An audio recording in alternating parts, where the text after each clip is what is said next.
دلوقتي انا هعمل دورة غسيل.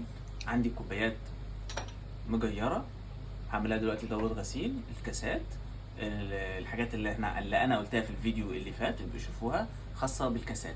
طب انا دلوقتي لو هشغل برنامج عدى منه 5 دقايق بس ما عجبنيش، عايز انقل على برنامج تاني، هل الخمس دقايق دول خلاص وهعمل برنامج تاني وابدا من جديد؟ يعني مثلا انا اخترت برنامج ساعتين، فلا انا عايز برنامج ساعة واحدة، اعمل ايه؟ هل اجيب برنامج ساعة واحدة وابدأ من جديد؟ لا، هتكمل بعد ال5 دقايق ما عدوا، هتكمل بعد كده اوريكم ازاي. في ناس بتبدأ البرنامج مش بتعرف تغيره، لا انا هخليك تغيري البرنامج، لا ومش تبدأي من اول وجديد.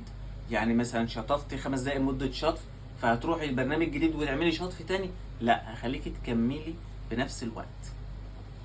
هنا اشغل البرنامج، شغل الغسالة، وليكن اخترت برنامج 30 دقيقة. تمام، برنامج 30 دقيقة، ندي اوكي. هنشوف هيعدي كام دقيقة، يعدي منه شوية وبعدين اغير على برنامج تاني. كده انا عدى خلينا نقول دقيقة من الوقت.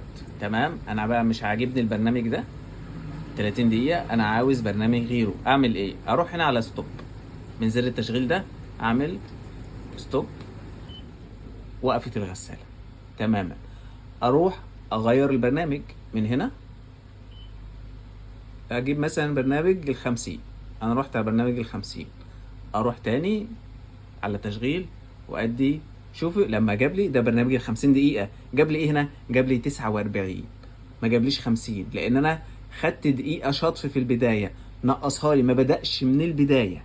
يعني لو عدى ربع ساعة برضه هينقص لي ربع ساعة من هنا، يعني مش هبدأ ال50 دقيقة من الاول، لا زي ما انا وقفت. اروح ادي تشغيل من هنا، تشغيل، جاب لي 49 دقيقة، ما جابش 50. كده كده يا ست الكل، تقدري تغيري البرنامج في أي وقت، حتى لو عدى ربع ساعة هيعدي لك ربع ساعة من البرنامج الجديد، مش هيبدأ من أول وجديد. استنونا في فيديوهات كتير. لو عجبك الفيديو لايك وشير، وعلى يوتيوب قناة عصائر ميخ عليها فيديوهات كتير. شكرا.